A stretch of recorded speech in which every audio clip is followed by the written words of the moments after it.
Torrent d'indignation populaire contre la tentative de coup d'État déjouée, avalanche de soutien au président Patrice Talon et son gouvernement, hommage intarissable aux forces de défense et de sécurité, la mobilisation populaire de l'Est à l'Ouest comme du Nord au Sud et par-delà des frontières béninoises ne faiblit toujours pas depuis dimanche 7 décembre 2025. Nous avons assisté à un événement très malheureux le dimanche dernier et nous sommes dit que, il y a plusieurs personnes qui manifestent, d'autres qui marchent.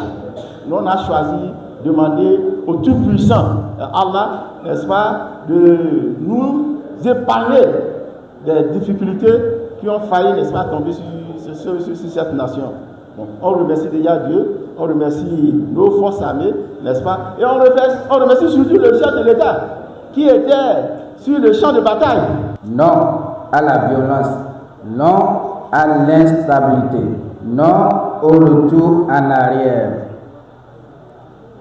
Nous remercions Dieu qui a protégé notre pays. Nous remercions aussi nos forces de défense et de sécurité qui, au péril de leur vie, ont empêché que le chaos ne s'installe. Nous, les jeunes, affirmons que la démocratie est notre héritage et nous n'accepterons jamais qu'elle soit menacée.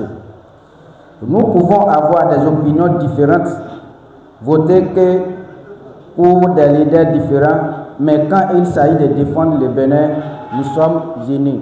Si nous sommes ici rassemblés, ce n'est pas pour faire la politique politicienne. Nous sommes ici parce que le Bénin a frôlé le danger. Ce vendredi 12 décembre donc, c'était au tour de Manigré, arrondissement de la commune de Bassila, d'exprimer en union sacrée autour de Rakibo Chakran son ras-le-bol face à cette triste et regrettable mésaventure nationale. Au menu, une prière religieuse sous l'égide de l'imam central de Manigré entouré, pour la circonstance, de tous les autres imams de la communauté islamique locale. Je constate que c'est Manigré qui est ici. Et si Manigré est quelque part, ça veut dire que Bassila est là, la Donga est là, et tout le monde doit s'en réjouir. Et du soutien après l'indignation à l'engagement politique pour la présidentielle d'avril 2025 prochain en faveur du candidat désigné à l'unanimité par la mouvance, il n'y a eu qu'un tout petit pas à franchir. C'est le cas notamment avec la Ligue des Amis de Remi Alouadani, jouissant à sa tête du leadership managérial combiné du même président du comité d'organisation pour la circonstance et de l'ancienne ministre Christiane Tabélé. Je prends la parole au nom de la Ligue des Amis de Ouadani, en ligue jeune, dynamique, mais déjà profondément engagée dans la défense de la démocratie, de la paix et de l'unité nationale.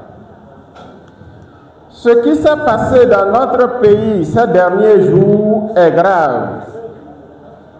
Une tentative de coup d'État, un acte irresponsable, dangereux et totalement contraire aux valeurs de la stabilité que nous avons choisies depuis plus de 30 ans.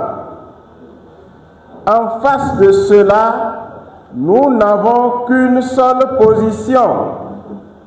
Nous condamnons avec la dernière rigueur cette tentative de déstabilisation. Nous remercions très sincèrement nos forces de défense et de sécurité qui ont protégé la République. Et depuis Manigré, nous réaffirmons notre soutien total et sans ambiguïté au président de la République, son Excellence Patrice Talon, et à tout son gouvernement qui travaille à maintenir la paix, l'ordre et le développement dans notre pays. De fait, femmes, jeunes, société civile, notables et toutes les têtes couronnées de l'arrondissement, autorités politico-administratives, dont le préfet du département de la Donga, tous étaient là pour vivre en live ce moment unique. Rarement à Manigré, Événement de recueillement aura autant brillé de mille feux. Coup d'État